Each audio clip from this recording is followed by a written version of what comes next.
Bonjour à tous, aujourd'hui on va parler d'un sujet absolument passionnant qui révolutionne la sécurité blockchain, l'utilisation de l'intelligence artificielle pour automatiser les audits de smart contracts. Vous savez, en 2024, on a vu des hacks pour plus de 1,1 milliard de dollars dans l'écosystème DeFi. Et le problème, la majorité de ces failles étaient détectables si on avait eu les bons outils. Aujourd'hui, je vais vous montrer comment l'IA peut détecter automatiquement les vulnérabilités dans vos smart contracts. Identifier des patterns que même les auditeurs expérimentés peuvent manquer, générer des rapports d'audit complets en quelques minutes au lieu de plusieurs semaines. On va couvrir trois axes majeurs: le fine-tuning d'IA pour la détection de vulnérabilités, les patterns de vulnérabilité et leur reconnaissance, l'automatisation complète des rapports d'audit. Que vous soyez développeur blockchain, auditeur de sécurité ou chef de projet, cette vidéo va vous donner les clés pour intégrer l'IA dans vos processus de sécurité. Allez, c'est parti. Avant de plonger dans les solutions IA, prenons quelques minutes pour comprendre pourquoi on en a en arri- où on en est arrivé là. Pardon pour le bug. Un audit de smart contract traditionnel, ça ressemble à quoi? Bien déjà, une revue manuelle du code. Donc, un auditeur lit ligne par ligne, cherche des patterns connus. Après, ensuite, il y a les tests statiques, utilisation d'outils comme Selector, Mithril, que vous avez vu dans la dernière vidéo. Les tests dynamiques tels que fusing, tests de pénétration, les rapports manuels avec rédaction et classification des vulnérabilités. Le problème numéro un, c'est le temps. Un audit complet prend entre 2 et 6 semaines. Pour un projet qui veut se lancer rapidement, c'est énorme. Le problème numéro 2, le coût. Entre 15 000 et 100 000 euros selon la complexité, donc inaccessible pour les petits projets. Le problème numéro 3, l'erreur humaine. Même les meilleurs auditeurs peuvent manquer de patterns, des patterns complexes ou des interactions subtiles entre contrats. Personne n'est infaillible. Donc, regardez les cas de The DAO en 2016 avec 60 millions de dollars à cause de Durant ainsi, le Party Wallet en 2017 avec 150 millions de dollars avec une fonction mal protégée et Poly Network en 2021 avec 600 millions de dollars cross-chain vulnerability. Tous ces hacks auraient pu être évités avec une analyse plus approfondie. Pourquoi l'IA maintenant? Tout simplement parce qu'il y a trois facteurs clés. Donc, le volume de code, on passe de milliers à des millions de codes de smart contracts.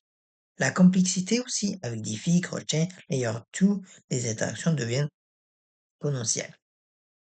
La vitesse aussi, parce que le marché demande des audits en jour et pas en semaine, c'est là que l'IA entre en jeu.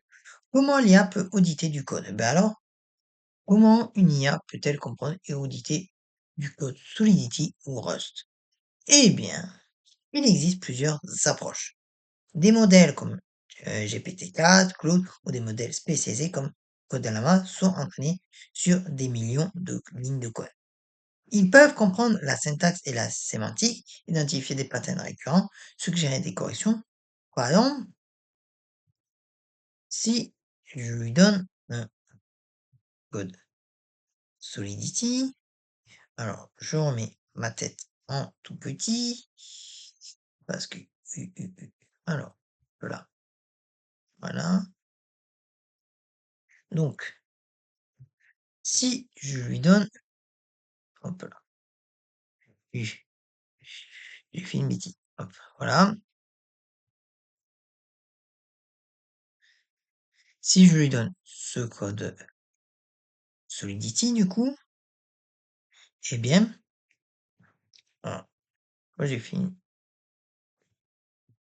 ah, c'est juste moi j'avais fait une bêtise avec OBS. Donc, du coup, un LLM bien entraîné va immédiatement identifier la vulnérabilité devrait être ainsi que j'ai mis dans cette fonction. Des modèles comme SmartBird ou VulDetector sont fine-tunés spécifiquement pour détecter les vulnérabilités blockchain, classifier les types de failles, évaluer la sévérité, mais l'IA ne remplace pas les outils traditionnels. Elle l'augmente juste. Donc un code Solidity avec Selector Matrix, ça fait l'analyse statique, comme on l'a vu dans la précédente vidéo. Il y a aussi l'IA Analysis avec les patterns et le contexte, le machine learning pour la classification, et ensuite le rapport enrichi. L'IA excelle pour détecter du coup les vulnérabilités critiques telles que les rétrécis, integer overflow, underflow, les access control issus, les unchecking external roles. Au niveau des vulnérabilités complexes avec le flash attack pattern, les cross-function recurrency, les MEV exploitation, l'economic attacks. Au niveau du code SMEL, égale optimization issue, best practice violations, potential logical errors. L'avantage de l'IA, elle peut apprendre de nouveaux patterns en continu. Maintenant, rentrons dans le vif du sujet. Le fine-tuning, c'est là d'adapter un modèle d'IA général à votre cas d'usage spécifique. Imaginez que vous avez un étudiant brillant, mais généraliste. Le fine-tuning, c'est de lui faire faire un master spécialisé en sécurité blockchain. Pour fine-tuner un modèle, vous avez besoin de données de qualité. Donc, les sources publiques telles que les GitHub pour les repositories de smart contracts audités, les audits de report tels que File of Builds, Consensus Agent, OpenZeppelin, les bug bounty tels que Huminify et HackerOne, les CV database avec comme un vulnerability and exposure. Donc, je vais vous montrer un format de données. Hmm. Donc, voilà. Pour un bon fine-tuning, comptez minimum 1000 exemplaires, 1000 exemples, au niveau optimal, mais plus de 10 000 exemples, et une diversité avec tout type de vulnérabilité. La qualité des données est cruciale. Donc, voici mon processus. Déjà, l'extraction en faisant un parseur des smart contracts. La tokenisation en convertissant le code en token. La notation en labellisant les vulnérabilités et l'augmentation en créant des variations. Donc, je vais vous montrer un exemple pratique. Donc, hop, tac. Donc, les options principales, c'est le code T5 et code T5+, open source spécialisé pour le code. Donc, euh, les avantages, c'est gratuit et customisable. Les inconvénients, ça nécessite des processus, des ressources GPU. Il y a GPT-4, Claude 3.5, bon, Claude et ChatGPT via les API avec fine-tuning. L'avantage, c'est les perfs élevés, peu de setup. L'inconvénient, c'est le coût et la dépendance externe. Il y a des modèles spécialisés tels que VuDeeper, Packer et SmartBERT. L'avantage déjà optimisé pour la sécu, l'inconvénient moins flexible. Ma recommandation, commander avec code T5+, pour le contrôle et la propriété des données. Alors, je vais vous montrer un exemple d'architecture technique. Donc, évidemment, tout est possible, mais c'est à vous de voir ce que vous voulez en faire et comment vous voulez procéder. Hop.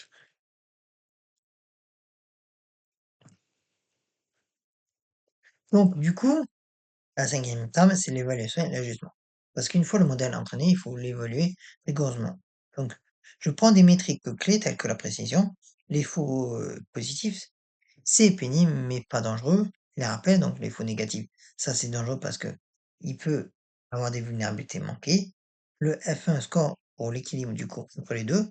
Donc, moi, si par exemple la vulnérabilité RAID36, je veux que la précision soit de 95% avec un rappel de 92 et un fin de 95,5. Pour l'access control, 88, 85 donc 86,5. Pour l'integer flow, 92, 89 donc 90,5 à peu près. Les unchecked course, 85 de précision avec 90 de rappel et 87,4. Dans la sécurité, on privilégie le rappel.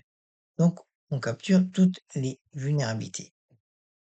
Donc, l'étape 6, c'est l'amélioration continue. Donc, si une nouvelle vulnérabilité est découverte, donc on l'ajoute au dataset d'entraînement, donc ce qui fait un refine tuning partiel. Ensuite, un test sur des cas réels, le déploiement, monitoring et feedback. Et en boucle. Le modèle doit évoluer avec les nouveaux patterns d'attaque. Maintenant qu'on a un modèle fine-tuné, vous voyez comment il apprend à reconnaître les patterns de vulnérabilité. Donc, par exemple, le pattern 1 rétréci classique, donc un code vulnérable que vous connaissez maintenant. Hop, ça veut bien. Hop, Alors,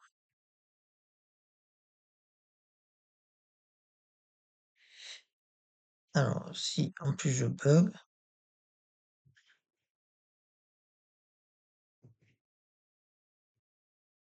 donc, hop là, voilà. Parce que moi, malheureusement, je suis en train de bugger en plus. Donc, c'est qui est tip top. Voilà. Donc, ce que l'IA apprend à détecter, c'est déjà le pattern détecté, donc lecture du state variable avec le balance message.sender, ensuite l'appel externe avec call value, la modification du state après l'appel, donc return ainsi vulnerability. L'IA identifie lors des opérations, check effect interaction non respecté, le type d'appel, donc call ou compte transfert concern, l'état modifié après, donc red flag majeur, donc le fixe, donc c'est ça. Voilà. Maintenant, passons à l'access control broken. Donc, hop, je vous donne encore un code vulnérable.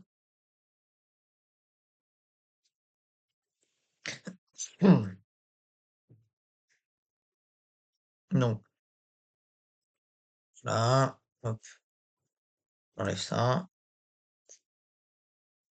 Donc, du coup, les patterns détectés par l'IA, c'est déjà la fonction critique, telle que change of owner, modification de owner en variable sensible, modificateur de contrôle aucun, donc access control missing. Ce que l'IA cherche déjà, c'est require message sender owner ou un équivalent, le modificateur only owner et OpenZeppelin owner. Alors, maintenant, un autre pattern, celle du integer overflow et underflow. Donc, l'IA va détecter la version de Solidity. Donc, vu que c'est inférieur, ben, c'est avant, c'est de 0.8.0, donc c'est un risque. Les opérations arithmétiques non protégées et l'absence de safe math. Depuis Solidity 0.8.0, les checks sont automatiques. L'IA doit connaître ce contexte. Passons maintenant au Flashland Attack Pattern. Celui-ci est le plus subtil et l'IA doit le détecter. Alors,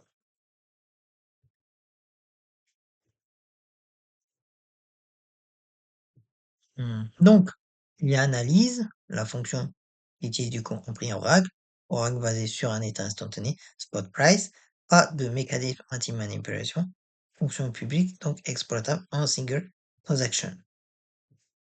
Donc, Flashland Attack Vector. Maintenant, on passe au cinquième, Unchunked Low Global Course. Donc, je vais vous montrer un code problématique. Ou de toute façon, je vous montre que des codes problématiques, généralement. Du moins dans ces billes. Donc, l'IA détecte un appel call sans vérifier le retour, pas de require success, et ça continue l'exécution même en cas d'échec. L'IA moderne peut aussi analyser des interactions entre contrats. Donc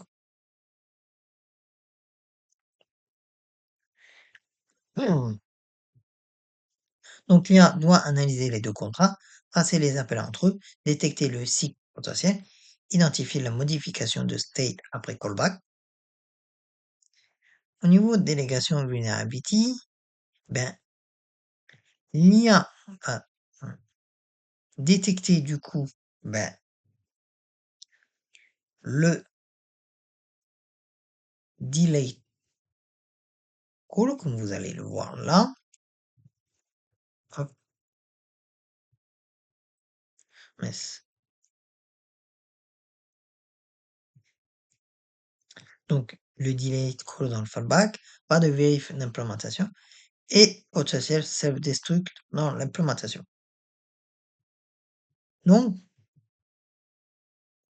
on va devoir créer du coup ben, une bibliothèque de patterns avec une taxonomie du genre vulnerability. Attendez, je vous l'affiche. Non, tel que comme ça, donc vulnerability.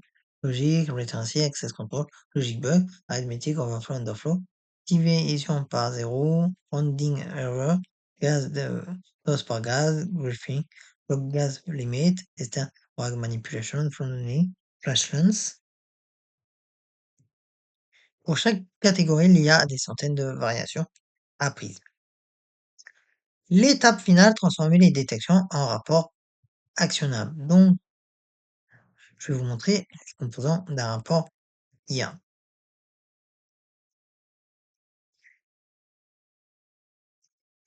Donc voilà. Mais l'IA, elle ne se contente pas de lister. Elle explique aussi. Par exemple, voilà. Attends. Mince. Hop. Bon. Donc, du coup, vous avez vraiment un rapport très bien généré. Ensuite, ben, l'automatisation avec le LLM, évidemment, parce que ça, c'est important. Le but, c'est quand même de faire euh, de l'automatisation. Hmm. Hop. Ensuite, ben, l'IA classe selon les vulnérabilités, selon l'impact et la probabilité, donc, telle que une matrice que vous connaissez, je sais plus quel est le nom là. Hop, je vais vous la mettre. Si j'arrive à vous la dessiner, parce que voilà, comme ça.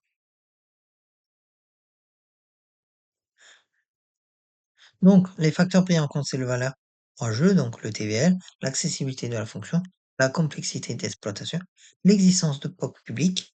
Le système peut générer donc un PDF pour la présentation client, un JSON pour l'intégration CI/CD, un Markdown pour la doc GitHub, un Safe standard pour les outils de sécurité. Donc là, c'est du coup un exemple de JSON. Je vais vous montrer maintenant.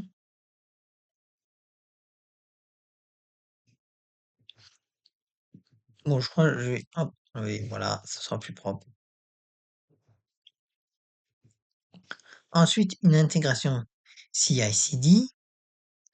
Du coup, chaque commit avec un audit automatique avec ce code. Ça, c'est vraiment important. Alors, qu'est-ce qu'on a vu aujourd'hui? Ben déjà, le fine-tuning qui permet d'adapter l'IA à votre contexte.